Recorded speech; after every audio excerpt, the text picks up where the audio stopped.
sucesso. Hoje eu tenho o prazer de receber aqui uma querida amiga, ela que é jornalista e que vem mudando, ajudando, né, a mudar a vida de muitas mulheres com um coletivo feminino que ela, juntamente com outras mulheres, criaram, que é o Trail Girls. Eu tô falando da Tamires Monteiro. Oi, Tamires, tudo bem? Oi, Bruno, tudo bem? Obrigada pelo convite.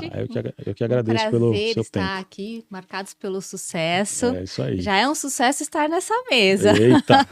Então, trazer histórias de sucesso é melhor ainda. Eu tenho acompanhado aí o seu conteúdo. Parabéns também pela iniciativa. Eu sei que você já Legal. teve outras empreitadas, né? Sim, Muitas entrevistas nessa muitos. vida, mas aqui está sendo um cantinho super especial, né? Uma coisa bem à sua cara. E eu tô feliz de estar aqui com você. Obrigada. Legal. Eu que agradeço pela tua presença e pela amizade que a gente tem já há alguns anos, né? Somos colegas de profissão Sim. e já nos conhecemos há algum tempo Sofredores de também. profissão, eu diria. Sofredores de profissão, é isso Sim. mesmo, é isso mesmo.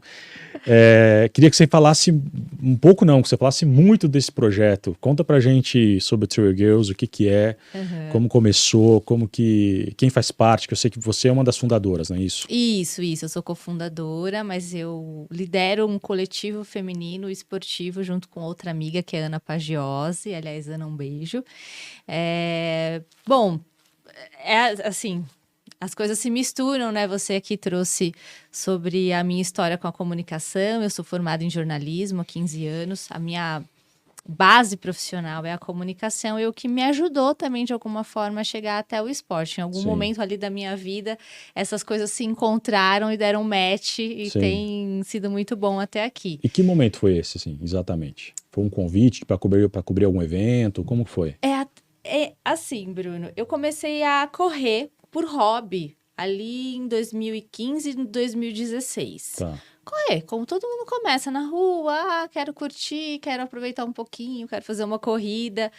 E eu gostei muito de correr, porque na fase escolar eu fui uma criança ruim em esportes entendi. coletivos. Então ninguém Aham, me escolhia, eu achava que eu não tinha aptidão para isso. é, Mas a corrida foi diferente para mim, ainda que tenha chegado na fase adulta. Então eu peguei esse gosto, eu já trabalhava com comunicação.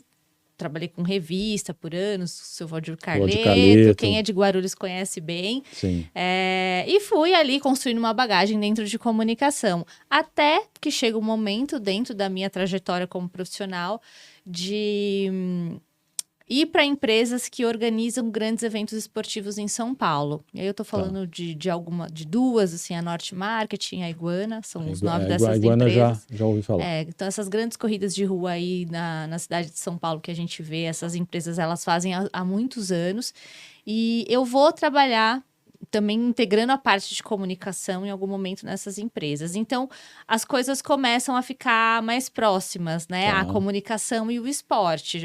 Estar dentro de um lugar que produz, que executa eventos esportivos, me deixa ainda mais próxima desse lugar de desejo pelo esporte. sim. E aí, é até engraçado, Bruno, porque eu me lembro que a primeira corrida de mulheres, só para mulheres que eu fiz na minha vida, se chama W Run, é também em São Paulo. É uma corrida cheíssima, pelo menos na Hum, edição que eu fiz, também acho que lá em 16, eram 12 mil inscritos, uau, todas mulheres. uau. Eu falei, caramba, né? Quanta mulher numa Sim, corrida só, eu nunca imaginava sim. aquilo. Mas eu não dava tanta bola, eu não me importava tanto, eu fazia minhas corridas e até, para ser muito honesta, eu achei um pouco too much. Assim, falei, cara, Uhum. muita mulher por metro quadrado, mulher quando se junta é uma loucura, É, né? Ok, o tempo passou. Depois eu entro na empresa que organiza esse evento e aí eu consigo ver este evento de uma forma mais analítica da parte de tá, business e como as mulheres movimentam o mercado, têm poder de decisão, né? sim. Então já é muito interessante ter esse olhar para dentro.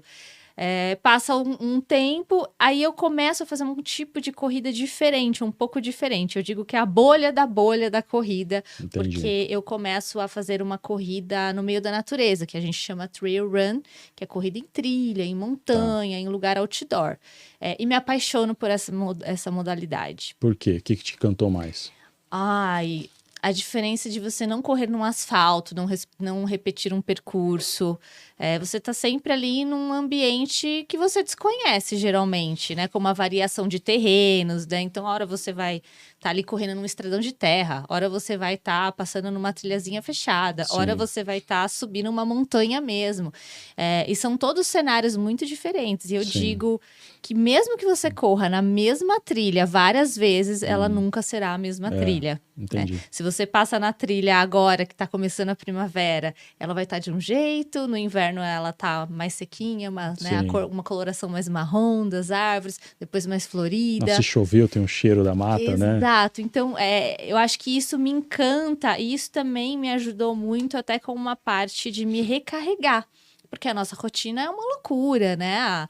A nossa dinâmica de vida, de trabalho, ele exige muito de nós. Então, acho que ir para a natureza, né? E ter esse contato, ter um momento meu, me fez presente. E me mostrou ali que a natureza me ajudava a me recarregar. Mas comecei nesse esporte e eu não tinha companhias femininas para esse esporte. Eu tinha algumas atletas de referência no Brasil, que eram pouquíssimas, mas eram pessoas assim distantes. A gente tem uma Fernanda Maciel, por exemplo, que até teve no Pedro Bial, não faz muito tempo, contando sobre a trajetória de vida dela. É uma mulher espetacular, com títulos no Guinness, que faz coisas muito ousadas, mas é isso, já era alguém muito distante da minha realidade. E amigas mesmo do dia a dia para ir treinar para esse tipo de corrida, eu não tinha. Sim. Até que você vai fazendo uma prova ou outra, vai conversando, encontra. Foi quando eu encontrei a Ana, que é quem faz o coletivo comigo até hoje, e a Sara, que lá no começo fez com a gente, hoje foi tocar outros negócios. A gente fala, poxa, por que não um encontro só para mulheres? Sim. Um treino desse só para mulheres. E muito no boca a boca. Nós não tínhamos pretensão nenhuma. Que ano era isso? 2019. 2019. 2019. É recente, já faz um tempinho, mas... Sim, nós né? estamos com 6 anos, indo para 7 anos em fevereiro. Legal. Aí a gente fez assim, muito sem pretensão, não fez assim, poxa, vamos fazer para isso se tornar frequente, ou para isso se tornar um negócio. Não. E eu digo negócio porque hoje é muito comum, né? Assim, você tem essas assessorias, você tem até os próprios grupos e comunidades. As comunidades têm movimentado muito o wellness, que tem crescido de uma forma, né, bem rápida até nesse atual momento. Então, a gente faz ali no boca a boca, olha, vamos se encontrar, vamos num parque. A gente pensou numa corrida, num ambiente que pudesse ser seguro, só para mulheres, e aparecem 90 mulheres nesse encontro. Uau, que bacana. Então, ali a gente entende que existe uma necessidade, que existem dores para essas mulheres. A gente pensou que um tipo de público nesse encontro foi outro completamente diferente, porque a gente imaginou que iriam pessoas que já corriam bem, já faziam atividade há algum tempo, e não, foram mulheres que corriam rua e queriam conhecer a trilha, ou mulheres que queriam conhecer uma trilha, fazer uma caminhada. Foi um público muito diversificado. Tá. E quando você fala de encontro, são quantos que vocês promovem, assim? Nesse primeiro ano de 2019, nós não tínhamos uma meta, uma ambição. Então, nós fizemos 5. Muito com os pedidos que não paravam de chegar. Poxa, quando vai ter o próximo, né? Quando vai ter outro encontro? Então, a gente foi entendendo ali que existia essa necessidade. E muito por gosto, né? Porque a gente gostou de fazer a coisa e sentiu que existia também um propósito naquilo, a gente foi fazendo. Então, a gente botou esse objetivo de fazer entre 4 e 5 ao longo do ano. Porém, nenhum acontece em lugares iguais. Não é assim, entendi. Olha, a gente vai sempre se encontrar aqui no Bosque Maia. Não, porque outra proposta dentro do projeto, né, dentro do coletivo, é fazer com que as mulheres conheçam novos lugares. Para que elas possam ir num primeiro momento ali com o coletivo, dentro do nosso treinão, e depois, em algum momento da vida, se ela quiser ir com as amigas, né, com a família, com o parceiro, ela pode, porque ela passou a conhecer aquele lugar, ela passou a entender quais são as trilhas, os percursos, os caminhos, né, de uma forma segura. Então, a gente veio ao longo desses anos, né, fazendo vários encontros, de 4 a 5 no ano, e todos muito especiais, com esse cuidado de qual lugar nós levaremos elas? Esse lugar tem uma base, um suporte para encontrar, porque tem que ter um banheiro, Sim, né? sim. Tem que ter um lugar para estacionar um carro, ou ter fácil acesso, de repente, para um transporte público. A gente faz elas darem carona umas para as outras. Entendi. Então, a gente vai construir uma grande comunidade entre essas mulheres, né? E aí, ao longo dessa jornada de 6 para quase 7 anos, a gente recebe premiação da revista Gold Site, né? Nós somos o primeiro coletivo. Eu não falo Brasil, porque, né, não tenho esse dado confirmado, mas dentro de São Paulo nós somos pioneiras, né? Legal. Foi o primeiro coletivo feminino dentro dessa modalidade de corrida a existir aqui na cidade. Que bacana. Agora, você comentou no início da tua resposta sobre essa questão de dores, né? E conhecendo um pouco do teu trabalho, eu entendo que existe um trabalho ali de acolhimento também, de autoestima, etc. Fala um pouco disso pra gente. Que tipo de dores as mulheres que se juntam a vocês carregam para utilizar o esporte como uma forma de aliviar isso, né? Tá. Bruno, eu acho que o esporte por si só já é um salvador, né? Um curador, em vários sentidos. Então, esse já está muito bem definido. Quando me falam de dores de mulheres no esporte, pelo menos dentro da corrida e dentro dessa corrida que é um pouco mais específica, que é na natureza, eu trago a questão da insegurança. É muito difícil hoje você, como mulher, dizer, olha, eu vou sozinha para uma trilha. É quase que colocar a sua vida em risco, né? Mesmo conhecendo um lugar, mesmo sendo talvez um lugar mais tranquilo. Imagina que nós vemos casos, né, na televisão de pessoas que correm até na rua, no asfalto, né? Em vias tradicionais, são abordadas, assediadas, se sentem coagidas, né? E vem toda aquela questão da culpa do a roupa, é o top, é a bermuda, que nem deveria existir. Mas o primeiro elemento que eu traria para você de uma dor é a insegurança, e até numa esfera maior, né, que não fica ali só dentro da trilha. A mulher ainda passa por essas questões. E aí, quando a gente sai do campo da insegurança, existem diversos fatores aí que também uma mulher, ela sente uma dor, às vezes por não conseguir treinar. Quando a gente fala de trail run, a gente também fala de longas distâncias. É o que a gente chama de esporte de endurance. Que são distâncias maiores que uma maratona que tem 42 quilômetros. Uau, mais do que 42 quilômetros. Mais que 42. Então, a gente fala de distância de 50 quilômetros, 60, 80, 100, vai para os 3 dígitos. E existem mulheres fazendo esporte endurance. Aí você traz questões do cotidiano da vida de uma mulher, que também muito conhecidas aí do público, né? É isso, gente, a gente tem acesso a informações. De equilibrar os pratinhos, né? Como é que uma mulher, ela se entrega para um treino, para um objetivo desse, se ela tem, às vezes, que conciliar família, cuidado com os filhos, o trabalho, sobra casamento, namoro. Sim, então sobra muito pouco tempo para essa mulher, por exemplo, fazer essa escolha de, por mais que ela queira estar, de repente, num esporte de endurance que exige um pouco mais de tempo para treino, talvez ela não consiga se dedicar como ela gostaria, porque ela está ali administrando uma série, né, de outras frentes dentro da vida cotidiana dela. Quem te acompanha no Instagram, eu acompanho. Quem não acompanha, eu sugiro que passe a seguir a Tamires. A gente vê que, na verdade, assim, não é só ir lá e correr, né? Colocar um tênis bacana e ir lá e correr. Você tem todo um preparo, né? Então, esse preparo que você está falando, que muitas mulheres não têm a oportunidade de fazer, é fundamental, né? Para ter eu não digo nem para ter um ritmo, um tempo bom, né, nas corridas, mas para conseguir cumprir o circuito, independente de quanto tempo vai levar, né? Assim, musculação, alimentação, físio, um conjunto de coisas, né? Sim, Bruno. Eu só vou acabar a dor para a gente ir para esse ponto, porque a dor, insegurança, a questão de, às vezes, de não se sentir merecedora de ter aquele tempo para si, ter que administrar tudo, é bem sensível, a gente percebe muito, e isso afeta questões emocionais, mentais. Então, tem muita mulher que chega lá com dores físicas e emocionais, sabe? Olha, eu me separei, ou eu tive esse problema, ou eu tive uma doença, e ali é muito um lugar de superação. Esse acolhimento até entre mulheres, porque elas encontram histórias muito parecidas com com a da outra, faz também com que elas consigam transmutar, né, esse tipo de emoção, né, sair de um polo negativo e ir para um polo super positivo dentro do esporte.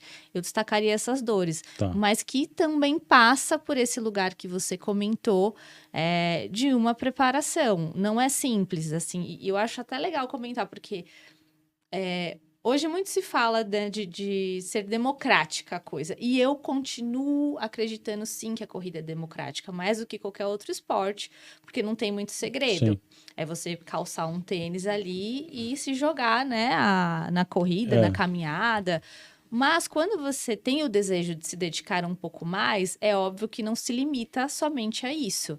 Você tem que ter um cuidado com o seu corpo. Imagina, eu faço provas, né, de longa distância, de 50. Agora eu vou fazer 75 quilômetros em outubro, que é o próximo mês. Uau. Então, óbvio que isso gera um desgaste. E é óbvio que você tem que ter algum tipo de acompanhamento médico, de fisioterapeuta. Às vezes você não pode ser qualquer tênis, tem que ser um tênis melhor. Nada é uma regra. É claro que, dá para fazer, Thames, sem tudo isso? Cara, talvez dê, eu até acho que dá, mas de repente você vai sofrer um pouco. Sim. Porque o corpo também responde a esses estímulos, né? Claro. Tudo que é excessivo não é tão bom. E até mesmo dentro da corrida, se for excessivo, não vai ser tão bom. Sim. Mas o coletivo, o Bruno, ele é até importante para isso, porque ali a gente consegue também transferir muita informação. Desde a iniciante, que é a mulher que está indo e começando, e tem esse desejo de se manter ali nas curtas, vai mais para uma promoção de saúde, até a menina que se empolgou e falou, não, eu quero mais, eu quero isso, fazer provas longas, né? Eu quero, de repente, tentar pódios dentro de provas. A gente tem todas essas histórias dentro do coletivo. Sim. Desde mulheres que foram nos primeiros treinos e hoje disputam com elite, que a gente fala dentro das provas, né? Até mulheres que começaram, foram para longas distâncias e outras que se preservaram ali, vão com frequência dentro do que podem e são felizes. Legal. Agora, o trail run, né, que fala, né? É uma modalidade reconhecida, ela está debaixo, por exemplo, imagino, da Confederação Brasileira de Atletismo. Como que ela é, como que ela é posicionada, assim, enquanto categoria, mercado, etc? Bem legal esse comentário, porque eu digo que é a bolha da bolha e poucas pessoas conhecem ou praticam. Eu acho que depois da pandemia mudou um pouco. As pessoas começaram a olhar mais para isso, principalmente por essa conexão com a natureza. Mas sim, o trail run hoje no Brasil está sob a batuta ali da CBAT, né, que é a Confederação Brasileira de Atletismo. Então, as provas, as grandes, as sérias, né, tem essa chancela, né, tudo acontece debaixo de uma regulamentação. Só que no Brasil, no nosso país, é um esporte ainda, eu digo que é um bebê.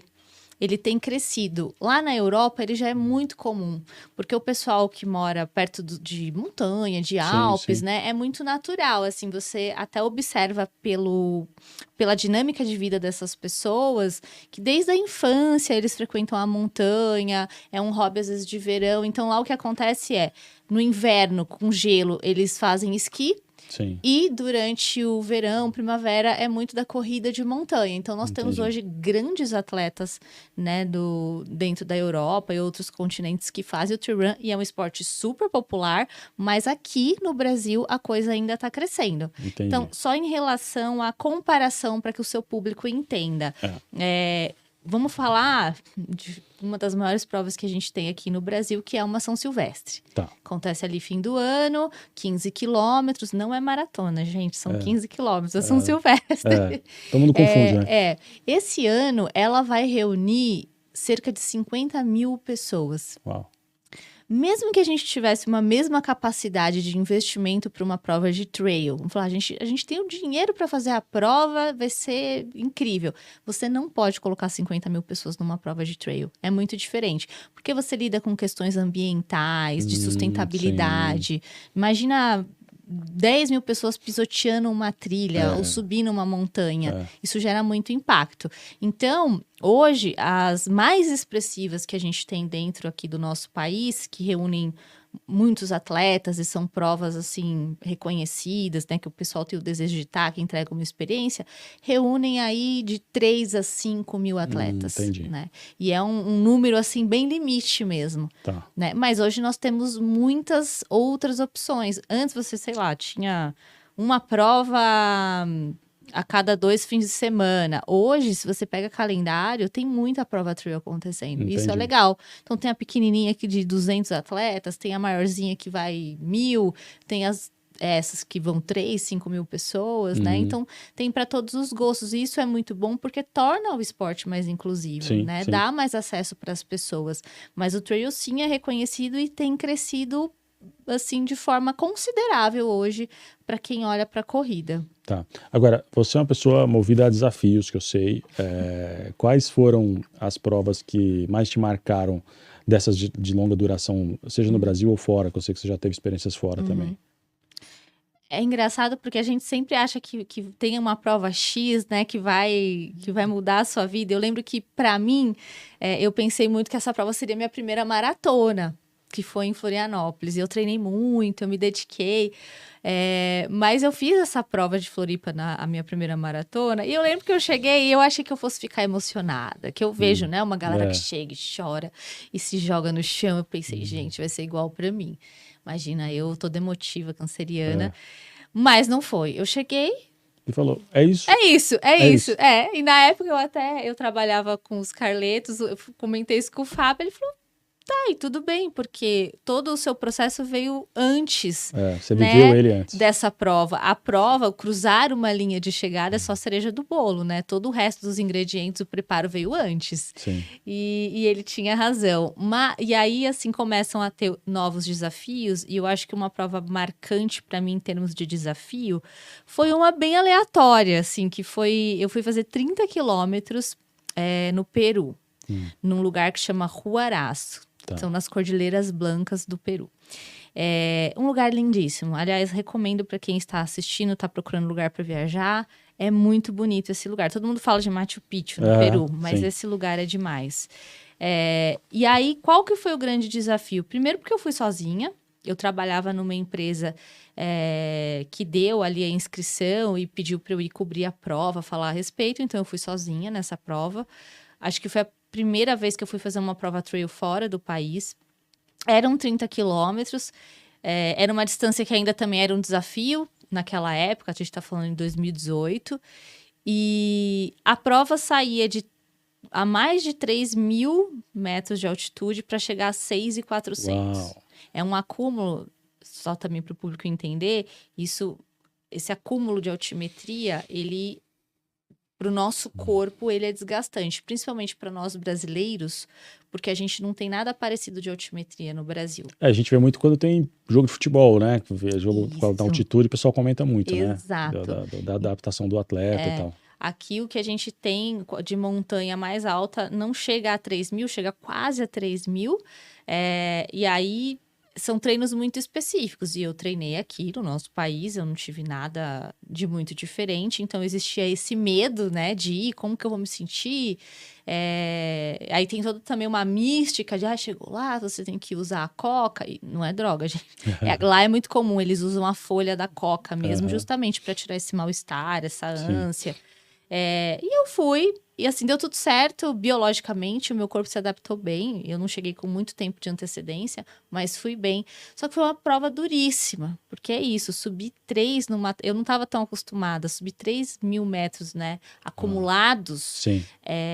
Dói no corpo. E eu me vi sozinha, né, num lugar que eu não conhecia, fazendo uma prova bem desafiadora, e foi a única prova, assim, que eu chorei. Eu cruzei a linha de chegada, assim, no choro, de ter conseguido, porque ali eu acho que foi um divisor de águas de entender, olha, depois disso você é capaz de muita coisa. Sim, né? sim.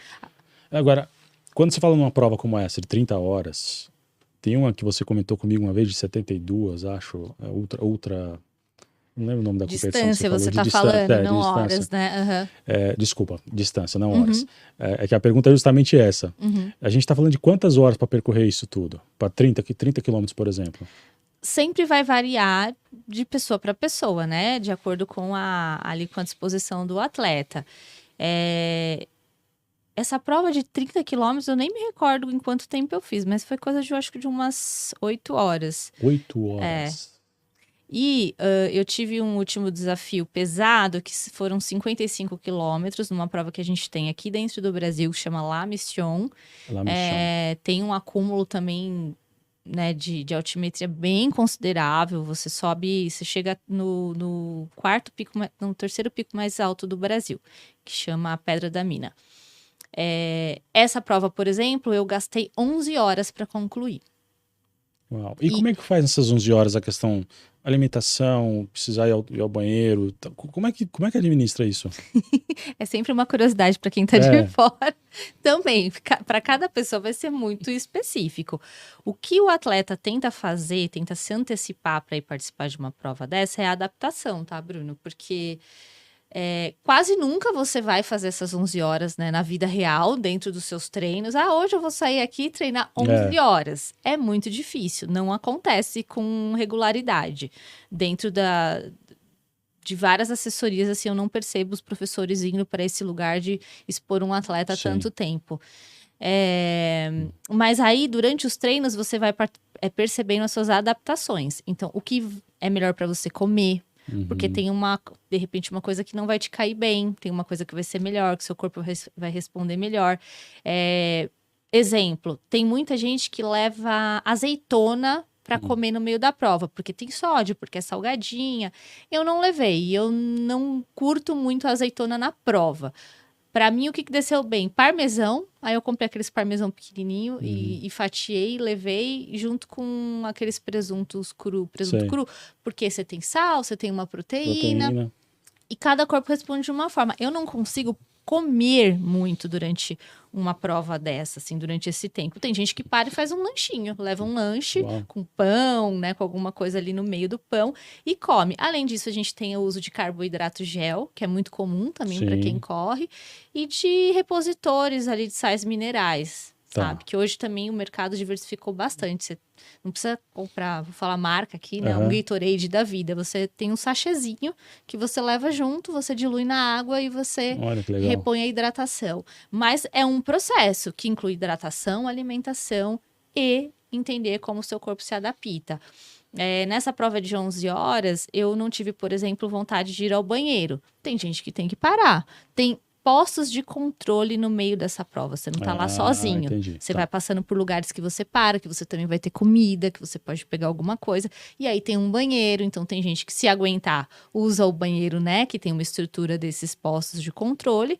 E se não aguentar, onde tá. Na moita mesmo. Exatamente. Então, a gente tem como hábito levar um papel, levar um saquinho de lixo. E sempre também com esse cuidado, assim, pro meio ambiente, né? Isso é fundamental. O atleta de trail, ele geralmente é um cara consciente nesse sentido. Ele não vai deixando a sujeira por aí, né? Agora, uma curiosidade. A gente vê tanto no futebol, por exemplo... o pessoal reclama muito do calendário, né, do futebol aqui no Brasil, porque tem jogo a cada 3 dias, 4 dias, alguma coisa assim. E essa questão da recuperação do atleta, né? Às vezes o jogador joga lá 2 tempos de 45, e aí ele precisa, no dia seguinte ele tem que descansar, vai treinar só no segundo dia, alguma coisa do tipo.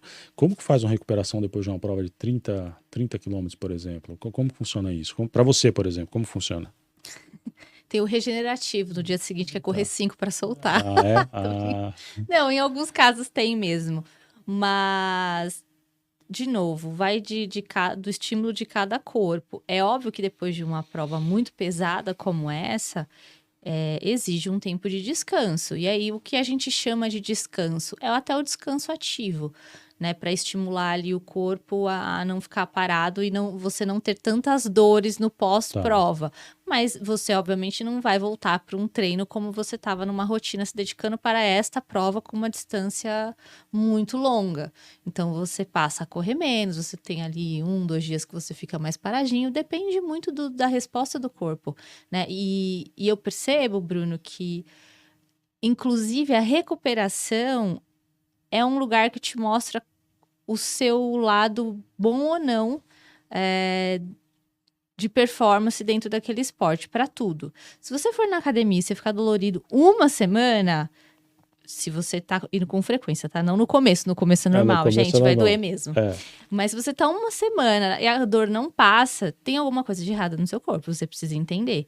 E é a mesma coisa para uma recuperação dessa. Se você não se prepara, se você não treina, quanto menos treino você tiver, por mais que você tenha condição de fazer, o seu corpo vai levar tempo para se recuperar. Então, eu quando fiz essa prova última aí de 11 horas, no dia seguinte eu já não tinha dor nenhuma. E eu acho que isso que determina a sua vitória dentro do esporte. É esse tempo de resposta de recuperação. Mas geralmente é parar, porque você tem que ter o descanso. sim, Eu vejo muita gente hoje treina todo dia tal. Eu não sou educadora física, não posso falar com propriedade, mas eu não acho que seja saudável. Principalmente para uma mulher. A mulher menstrua, tem Sim. variação hormonal. Então tem semana que eu tô acabada. Quando chega perto da menstruação, eu só sinto sono, não quero. Então, respeitar o corpo, sabe? Sim. O tempo de descanso, ele é primordial. sim. Agora, aqui no podcast, né, e até nos anos anteriores, quando era programa de TV e tal, enfim, o tema básico nosso é sucesso e geralmente a gente atribui sucesso a negócios, a dinheiro e tudo mais. E a gente sabe que o esporte tem um papel fundamental, né, nesse sentido. A gente tem muito empresário bem-sucedido, que o próprio Abílio Diniz, né, era um Sim, craque, era né, corredor, enfim, praticava vários esportes ali, Ele, o tênis, o filho. filho. E eu lembro de ler um livro dele e ele colocar muito assim, olha, eu tenho sucesso nos negócios muito em função também porque eu me dedico ao esporte, né, eu cuido do meu corpo, enfim, tanto é que ele morreu já bem em idade avançada e produzindo, né. O que o esporte trouxe para você, Tamires, e você vê que traz também para as outras mulheres nesse aspecto de performance fora, sabe, no trabalho, em casa mesmo, enfim, ou até mesmo na vontade de querer fazer mais coisas fora o esporte, né? Bruno, eu acho que o esporte, ele tem uma magia da disciplina, da ambição. E eu tô falando de uma ambição boa. Eu gosto dessa Sim. palavra ambição, ela Sim, não é sim. ruim. Porque o esporte, ele te coloca muito de cara com os seus objetivos. Primeiro você vai... É o que eu até comentei lá no começo. Eu me achava um nada no esporte. Aí eu fui correr e falei, cara, isso aqui é gostoso e eu acho que eu faço isso bem. Então, ali você se vê num lugar de que consigo algo. Seja em qualquer esporte, no pedal, na corrida, na dança. Eu consegui fazer isso aqui. E aí ele vai te colocando objetivos, porque você é quase que natural, você tem o desejo de evoluir ali. Para o cara que é fisiculturista, é crescer no corpo. Para a pessoa que corre, é melhorar o tempo ou ir para uma distância maior. Para o Sim. pedal, é avançar mais quilômetros. Para a natação, é diminuir o tempo. Seja o que for, você começa a ter essa relação de ir mais adiante, né? E é muito você com você, porque a gente não tá falando de Olimpíadas, né? Sim. De atletas aqui, de alta performance. A gente tá falando de gente comum. Só que é natural, isso aparece, né, na nossa vida depois que o esporte se conecta. E eu entendo muito das pessoas que empreendem e fazem o esporte, porque ele te gera disciplina. Então, eu faço essa analogia, né, sobre capacidade e disciplina. Você começa a se organizar mais, você Sim. tem disciplina para as coisas, e isso você leva para a sua vida, né, em outros fatores. Se você coloca disciplina para praticar o seu esporte, horário X, tanto tempo, nananã, você vai naturalmente também levar isso para dentro da sua vida de empreendedor. Eu acabo conversando com muitas pessoas, né, Sim. que empreendem e praticam esporte, e eu observo isso, assim, você fica mais polivalente, Sim. entende? Porque o esporte, ele te traz muito essa consciência, e aí até de uma neuroplastia, de consciência. Sim. Tipo, o esporte me mostrou isso aqui, então isso aqui eu vou tirar e também aplicar em outros lugares da minha vida. Legal. Bom, aqui nessa fase de podcast, a gente tem, na medida do possível, quando eu conheço o convidado um pouco mais a fundo e tal, a gente tem uma liberdade um pouco de falar da questão de Deus na vida da pessoa e tudo mais. E o teu tipo de esporte me remete ao seguinte, né? Ao momento com a natureza, a essa conexão que você consegue criar, né, com a natureza. Sim. E aí, independente de religião ou não, você já teve alguma experiência que te fez, que elevou teu pensamento a Deus ou te colocou numa situação que você jamais imaginou, assim? Uma não, várias, ainda bem. E eu digo que o tipo de esporte que eu faço, até por estar muito inserida na natureza, eu falo que ele me deixa um pouquinho ainda mais perto de Deus, porque nós estamos, né? E quando eu tô ali, parece que eu me sinto assim, aqui, ó, cara a cara, Aham. sabe? De sentir o vento, de sentir aquela movimentação de árvore. Então, parece que ali eu vejo Deus em tudo, de uma forma muito mais acentuada. Uma experiência específica eu não diria, mas tem tiveram muitas vezes na vida de desafios de eu ir um dia e falar, cara, hoje eu vou porque eu vou, ali vai ser minha oração, minha Sim, meditação e meu ponto de contato, sim, né? Então, para mim, sem dúvidas, eu não trago nenhuma religião específica, mas acho que a espiritualidade é muito importante, me sustenta. E o esporte, esse esporte específico que eu faço, está muito ligado com essa parte da espiritualidade, porque eu sou a Narcisa, eu abraço a árvore, sabe? Ah, Eu sinto o vento. E é legal, porque eu acho que tem uma parte de espiritualidade que as pessoas falam muito, que é a intimidade com Deus, né, Bruno? sim, E eu acho que quando você chega nesse lugar é muito especial. E quando eu tô ali, eu tenho muita presença. Eu tô ali, eu tô sentindo o vento, eu tô vendo os bichinhos, as folhas, parece até papo de maluco. Mas é a presença. E isso te gera uma comunhão, sabe? Para quem, talvez para quem vá às igrejas, né, algum templo, seja quase que a mesma comparação. Ali entendi. também é o meu templo, Sim, acaba sendo, porque eu tenho essa comunhão, essa intimidade com Deus. sim. Então, total, assim, e foram vários os momentos. Já teve no dia de chorar, de agradecer, de abraçar a árvore. É. Não, falando nisso, a gente tem um quadro aqui que a Uhum. gente coloca sempre, que é o seguinte: uma pergunta que eu faço para os convidados, que é, a gente fala de 5 minutos com Deus, né? Uhum. Se você tivesse 5 minutos com Deus, pelo que você agradeceria e o que você pediria? Nossa, agradecer, eu acho que eu até faço isso de forma frequente, que é pela vida. Pela vida e por tudo que eu tenho. Tem dia que eu agradeço até o desafio. Óbvio, não são todos os dias, gente, é difícil. É, Não é papo clichê esse aqui, porque é, é fácil falar, né? Na prática é uma coisa, na teoria é outra. Mas eu sou muito grata pela vida, Bruno. Inclusive, de novo, tocando na corrida. Eu corro muito saindo da minha casa, né? Ali já a pé, sim, e faço aqui pelas ruas da nossa cidade. E eu passo na frente de UBS, de UPA às vezes. E eu tô ali, correndinho, no meu ritmo. E eu tô vendo um monte de pessoa dentro desses lugares. Ali sempre me cai uma ficha. E ali, geralmente, é sempre um ponto que eu agradeço. Principalmente pela minha saúde, sim, né? Porque eu penso, Deus, obrigada. Eu tô aqui correndo, tô me movimentando. Não tenho nenhum grande problema. E essas pessoas estão aí dentro, né? Lutando pela sim, saúde, pela vida. Muitos pela vida. Então, eu agradeço e sempre, né, peço ali para que Deus também seja com essas pessoas. Agora, pedir...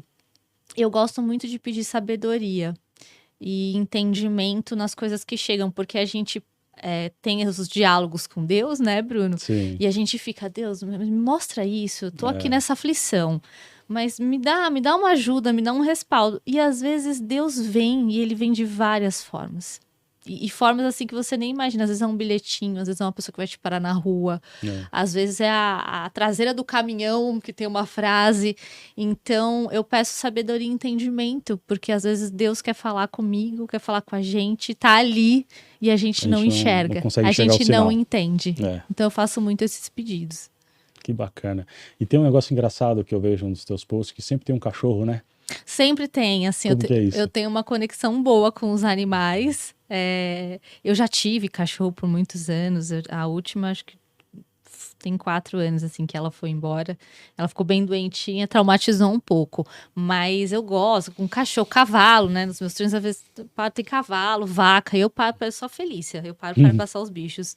E sempre tem. E eu também sempre acho que é um pedacinho de Deus ali, É, sabe? é, Porque tem cachorro que sai te mordendo, corre atrás, né? Os que eu encontro por aí são todos tudo amorosos, fofo. tudo bonitinho. Eu paro, eu faço carinho. E é um contato muito bom. Eu gosto muito. Legal. Tá, a gente está chegando ao final aqui. Eu queria te fazer duas perguntas. Primeiro, o que falta para o esporte, para esse esporte, para essa Uhum. modalidade esportiva crescer no Brasil, assim, pelo que você torce, o que você tem Uhum. feito, inclusive, né, para que esse esporte ganhe mais notoriedade, ganhe mais adeptos, mude mais vidas. Primeiro, conhecimento, gente. Tá aqui é muito bom, porque é mais uma pessoa falando de um esporte completamente diferente. Sim. Eu ouso dizer que você receberá poucas pessoas aqui no seu podcast, daqui pra frente, Sim. que falarão a respeito. Mas essa resposta, eu gosto de falar dela num sentido até mais amplo, tá, Bruno? Porque o esporte no nosso país, ele não é valorizado. É verdade. Então, eu acho que... Só na época, só os olímpicos ou o futebol, e mesmo assim no ciclo, né? No ciclo, quando tá próximo do final do ciclo ali. Então, eu acho são os Jogos assim, Olímpicos. quanto sociedade, a gente tem muito ainda para evoluir dentro do esporte. Eu acho uma judiação, uma pena a gente não ter esse tipo de consciência, porque para mim esporte está intimamente ligado com educação e saúde, né, que são pastas aí dentro de orçamentos de municípios, estados, que tem muito gasto, educação e saúde. Com o esporte você teria condição de minimizar muito esse tipo de gasto. Então, quando eu olho para o esporte de uma forma geral, essa falta mesmo de recursos, de estímulos que o nosso país não tem. Você pega as cidades, a nossa própria cidade, a gente está aqui em Guarulhos, passa de esporte é sempre a última em orçamento. A gente chegou num nível que a gente não tinha mais Ministério do Esporte, né? O esporte, ele fazia parte, estava dentro de outra pasta. Então, eu acho que enquanto a gente não virar essa chave da importância que o esporte tem na vida das pessoas, que não é só o papo do bem-estar, do é gostoso, tá muito além disso. O esporte, de fato, transforma vidas. Sim. Eu até achei curioso, porque no fim de semana, eu saí da Zona Norte correndo e fui até a USP. E na USP estava acontecendo o Ironman, que muita gente conhece, é uma prova bem icônica. Estava a edição do Ironman São Paulo, que é um meio Ironman, né? Poxa, Bruna, a gente está falando de uma USP, que é um espaço aberto, né? Super conhecido das pessoas. A prova pegava uns trechos ali da Marginal. A gente passou correndo e foi vendo essa movimentação lá próxima. Não tinha ninguém assim na rua torcendo. E se é um país que valoriza o esporte, tô falando, trazendo esse exemplo dessa prova porque é mais conhecida, cara, imagina o quanto não seria incrível as pessoas saindo das suas casas pela manhã para ir ali torcer para o atleta, né? O que lá fora, nos países, né, de fora, é muito comum. Aqui a gente fala que vai colocar uma prova e vai fechar uma via na rua, o cara reclama. Porque a via vai estar fechada das 6 até as 9, no máximo 10 da manhã, e ele não vai poder sair com o carro dele. Sim. Entendeu? Então, eu acho que a gente tem que mudar também essa mentalidade sobre o esporte. Tem que ter investimento e tem que ter essa mudança de entender que o esporte salva vidas. E é real, não é discurso. Salva mesmo. Você vai em comunidades onde você tem o professor de jiu-jitsu, de karatê, que é o cara que ousou e fez lá uma salinha e traz as crianças, tira a criança de droga, ensina disciplina, sabe? Transforma a vida dessas pessoas. Então, eu acho que começa por aí, não só no trail run, que é o meu esporte de coração, mas para tantas outras modalidades. Sim, sim. E assim, para a gente finalizar, Trail Girls, como faz contato com vocês? Quem pode fazer contato?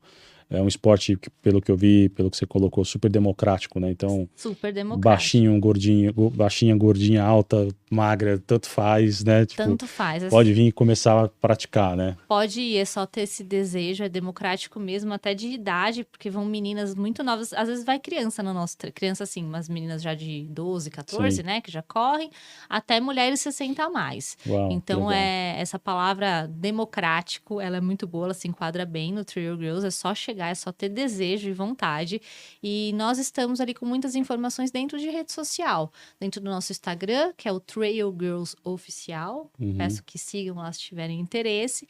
E dali você encontra na bio mais informações, como entrar no grupo.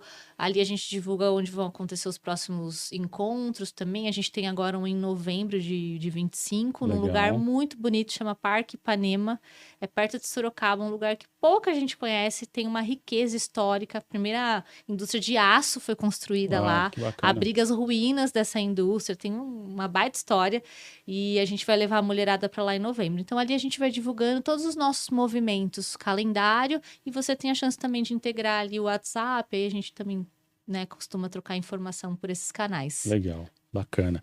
Tá, muito obrigado pela presença, pelo seu tempo, né? Deve ter parado a tua agenda de exercícios aí do dia para vir falar com a gente. Obrigado.